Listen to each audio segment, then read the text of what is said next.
A woman from Massachusetts faked her own death to escape an abusive husband.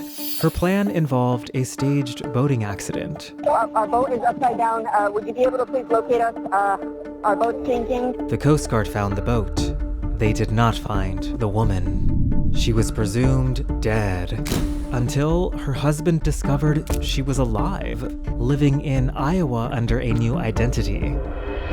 That woman is Laura Burney, and she's played by Julia Roberts in the hit movie Sleeping with the Enemy. Okay, sorry, this is not a true crime story, but that is what actually happens in the movie. Laura jumps off the boat and disappears so that her husband will think she drowned.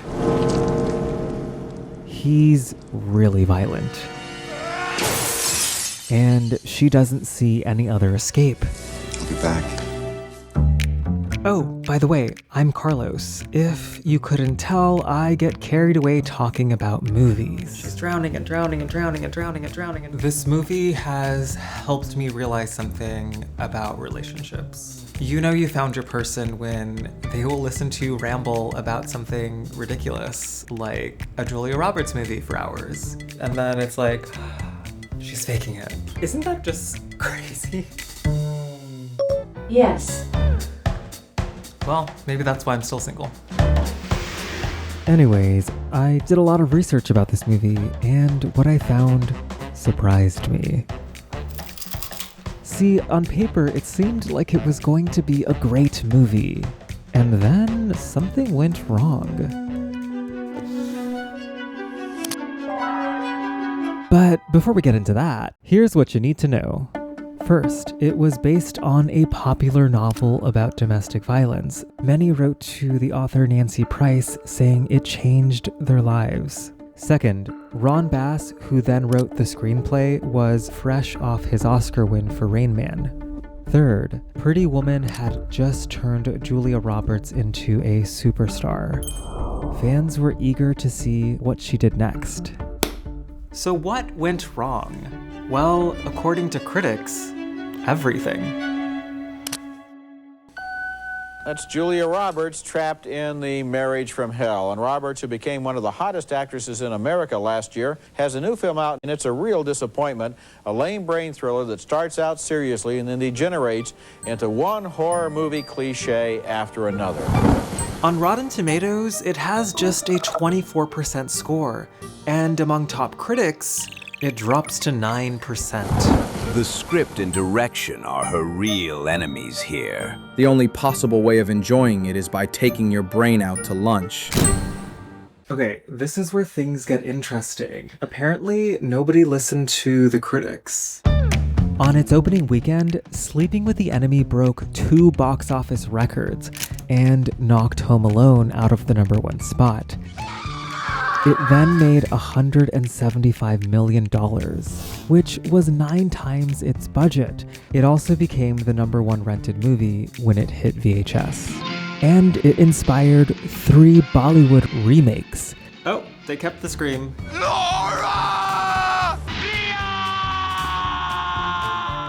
All that success despite those reviews.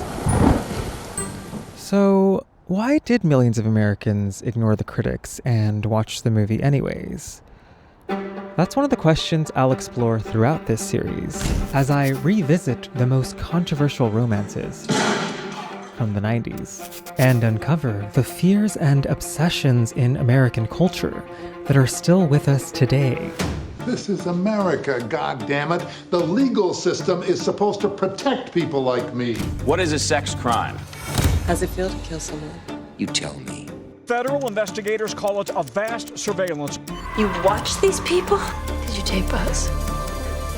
Would you like to see? Welcome to Controversial Romances. I'm Carlos Nova. In this episode, I'm revisiting Sleeping with the Enemy, a film that reflects America's complicated history with domestic violence.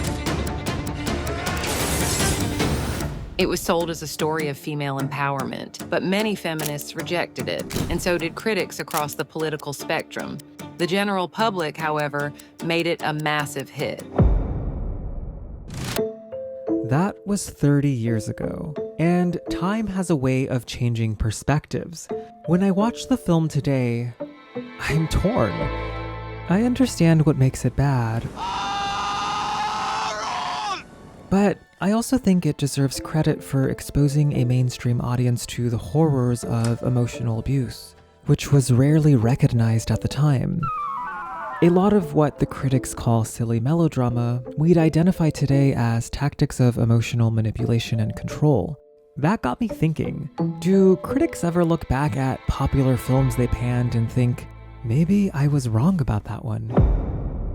Well, I decided to find out by tracking down the original critics to see if they still stand by their negative reviews 30 years later.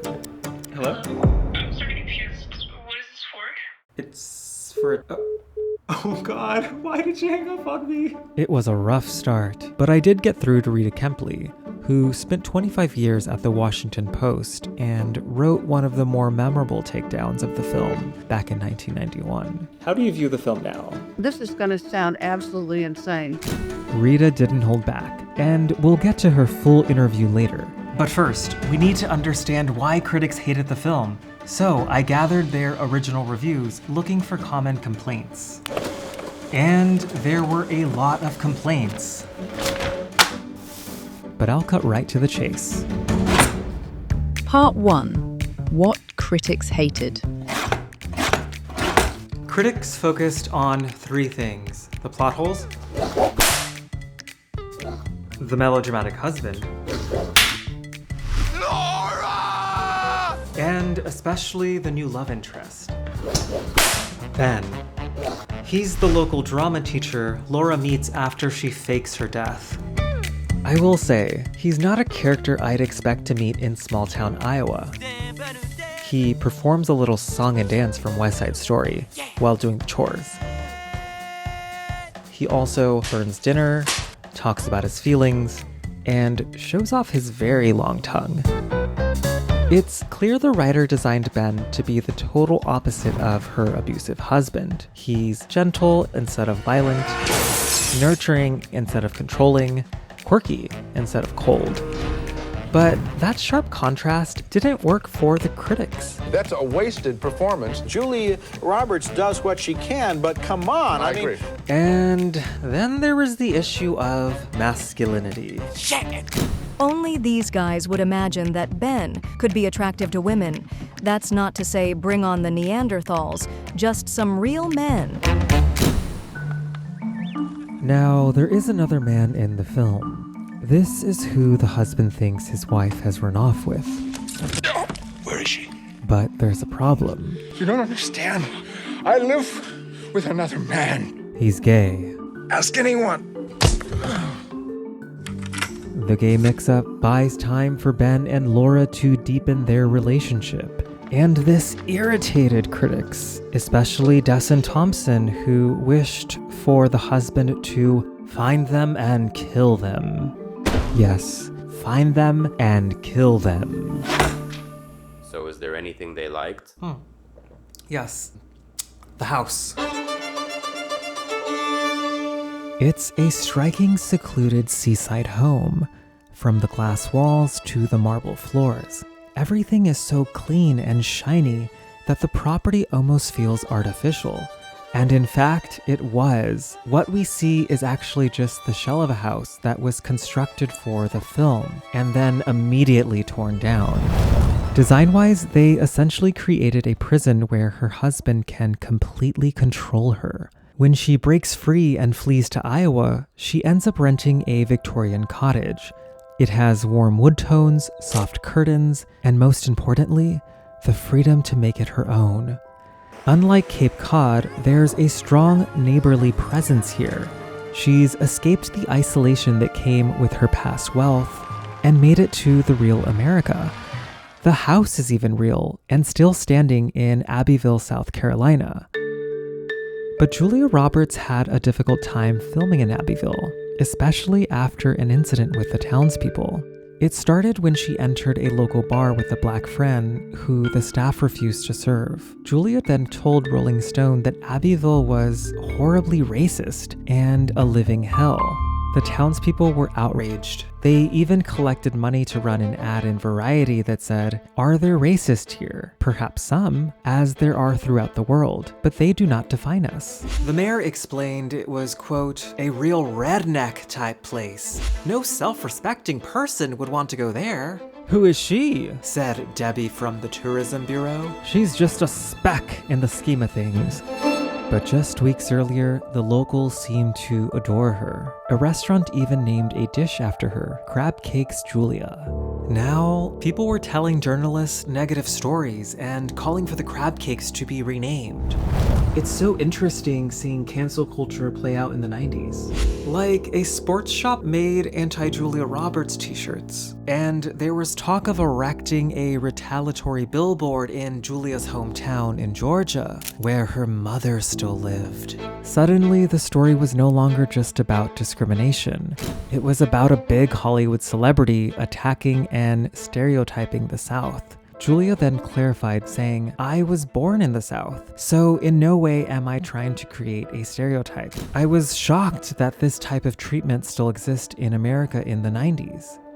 Keep in mind, Julia had just risen to stardom, and this was her first real taste of public backlash. The rest of her time in Abbeville was reportedly miserable. She spent evenings alone in her hotel room with just her dog for company. Nevertheless, she still had to put on a smile and perform for the cameras each day. In a way, this is what her character does in the film to survive. She smiles and performs as the perfect wife. At least until her husband stops watching. This becomes a theme in the film. Everyone is constantly performing and hiding who they really are. It starts with the husband. He's charming in public and violent in private.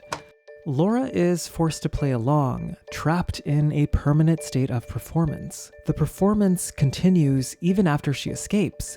Because she faked her death, she must create false identities to avoid getting caught. This includes pretending to be an untroubled neighbor for Ben. Ben, of course, teaches drama and constantly slips into literal performance. But his biggest act is pretending to be happy in this small town after suffering a failed career in New York. Sometimes I feel like a failure for coming back here, but other times I think it's the smartest move I ever made. You can argue these characters are poorly written, but for the time, they did expose the more invisible aspects of domestic violence. The gaslighting, the rules about what she could wear, who she could talk to, the way he threatened her safety and controlled every detail of her life.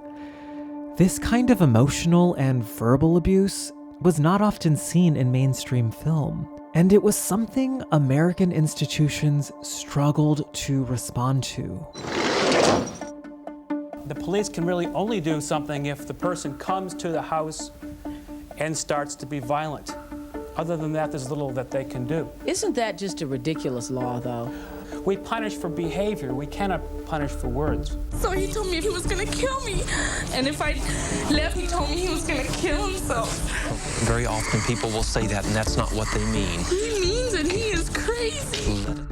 In our free society, we still have to realize that until someone is violent, we can't put them in prison. We really can't, in this society, go around and arrest all the people who make threats. Well, if they said they're going to threaten the president, they will have him arrested.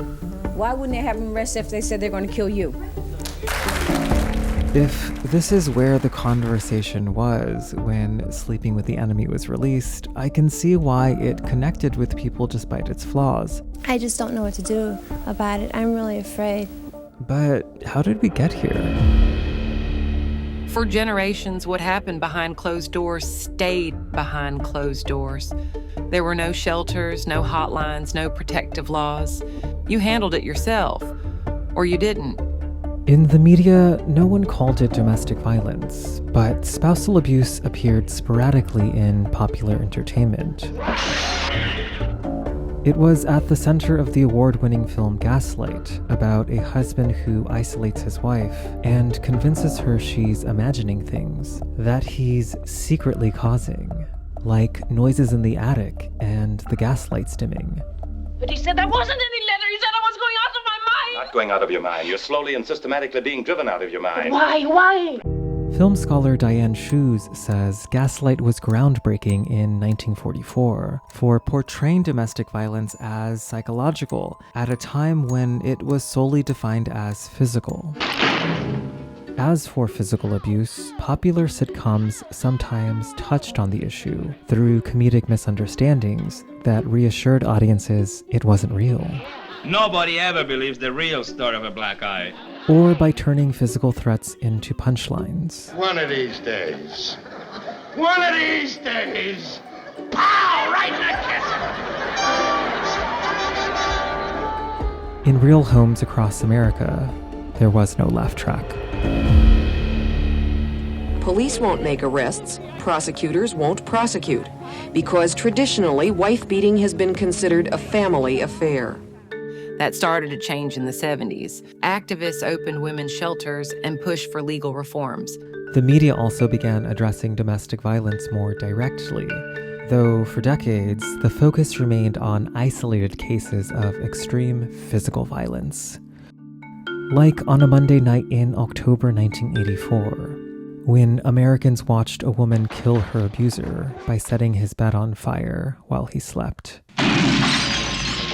Based on a true story, The Burning Bed starring Farrah Fawcett became NBC's highest-rated TV movie, capturing a staggering 52% of the nationwide audience that night.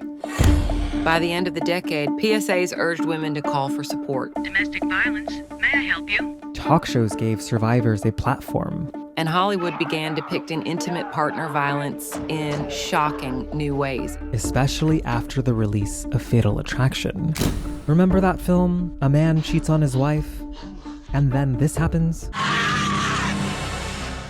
Just when you thought it was safe to fool around, Fatal Attraction comes out. This became the highest-grossing film of the year worldwide. Naturally, Hollywood cranked out knockoffs, a wave of erotic thrillers with dangerous sexual fantasies and unexpected horror elements.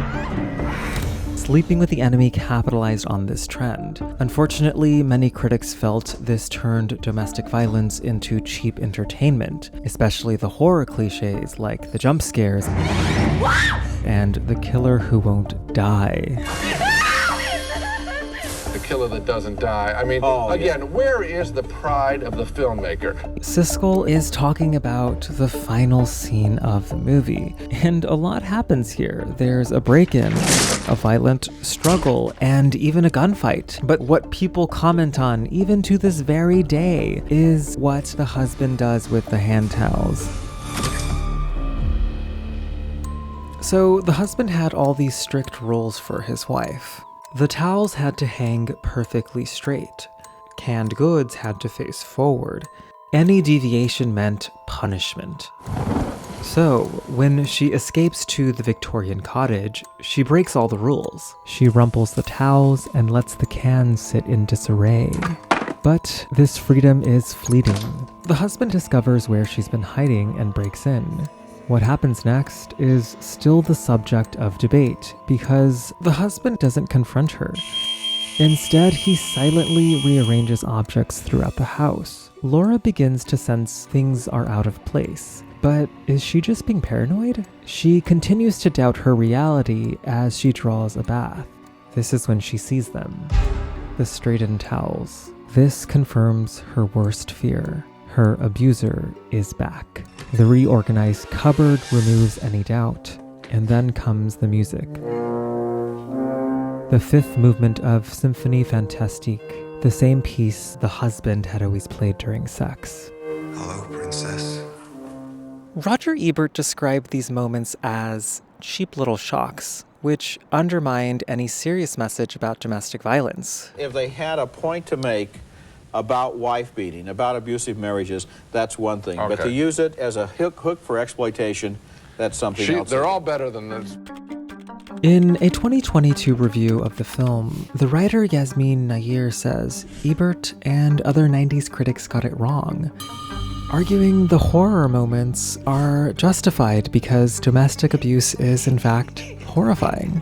She says it's a daily drama of sheer terror and fright. In other words, the cheap little shocks are actually real psychological tactics that abusers use to assert power and control. Thank you. What Yasmin is describing is now called coercive control, and it involves many subtle, hard to recognize behaviors beyond physical violence. But when Ebert was reviewing the film, experts were still developing this concept. In fact, much of the language we use to describe psychological abuse today wasn't mainstream in the 90s. Even the term gaslighting, named after the film and play Gaslight, wouldn't enter mainstream conversation until 2016. So now that we have this language and a better understanding of abuse, I'm curious how those 90s critics see the film today. I get nervous calling people. Oh, shit.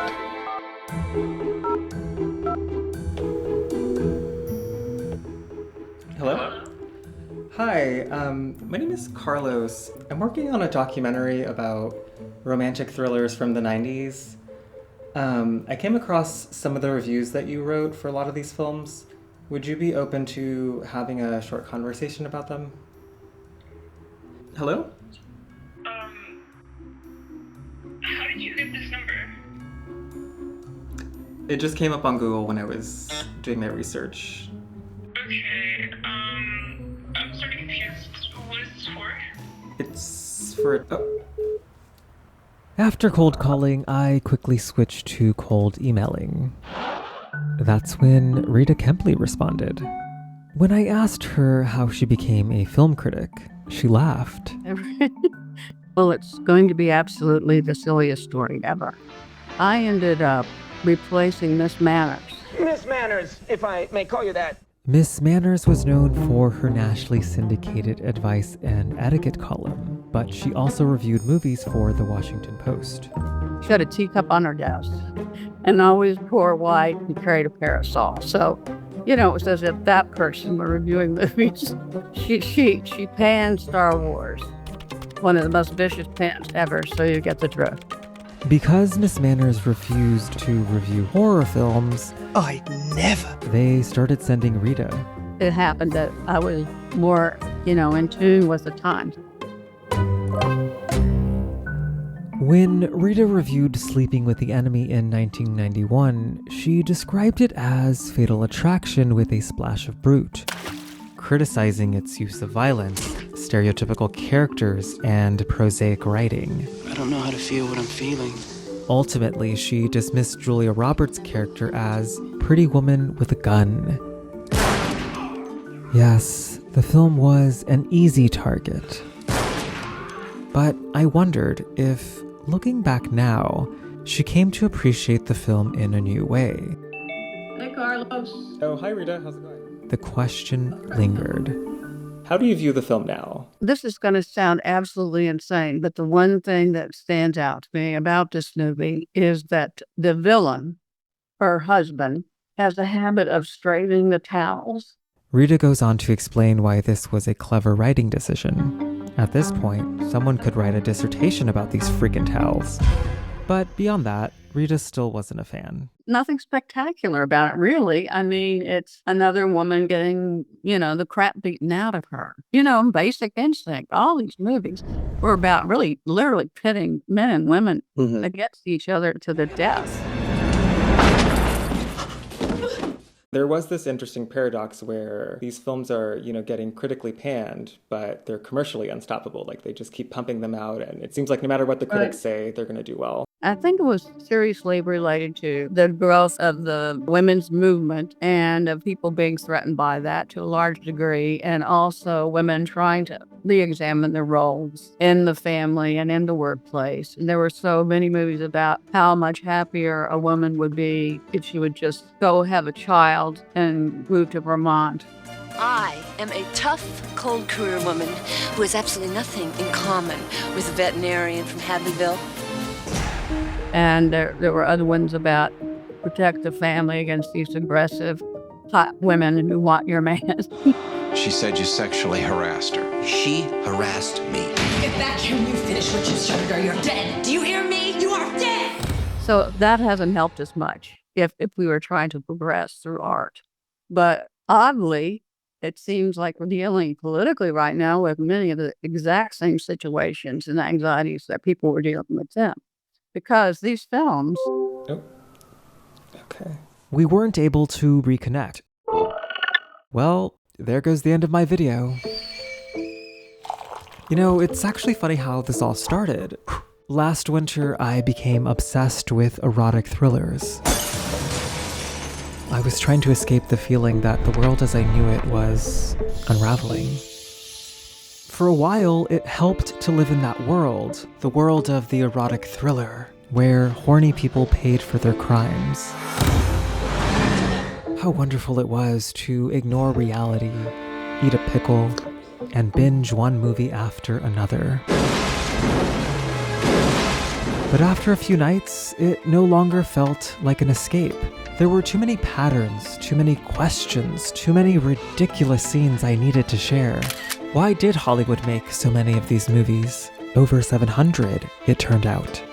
And down the rabbit hole I went. I came out the other side with this video. I like to imagine that I had a crew with me. But this whole time, I've just been talking to myself. All right, that's a wrap. Just me and my devices. So what now? Next time on Controversial Romances. I'm surveying people about love and money. Would you sleep with any of these people? They're all billionaires. They're offering you $1 million. This question is taken from another critically trashed, but commercially successful 90s movie, Indecent Proposal. Suppose I were to offer you $1 million for one night with your wife. Wow, over 400 people took the survey. 78% are okay with their partner posing nude for art. I'm excited to share the results.